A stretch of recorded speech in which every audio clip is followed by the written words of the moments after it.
малко е трудна работата и зависи от характера на детето.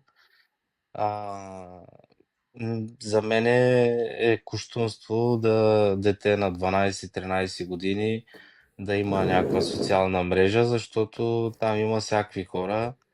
Знаете, да не визирам какви точно, но това е деликатна работа много и трябва да му се дава тайминг, трябва да му се дава време, в което то да работи, да борави и да е пред очите ви това дете. Неминуемо то комуникира. Ето, ние пускаме децата си на различни места, с учителки сами, колко ги гледат, колко не ги гледат, това са вече различни неща, нали? Но Да. доста деликатна е работата. Човек, ако има, ако иска да защити по някакъв начин детето си, отчасти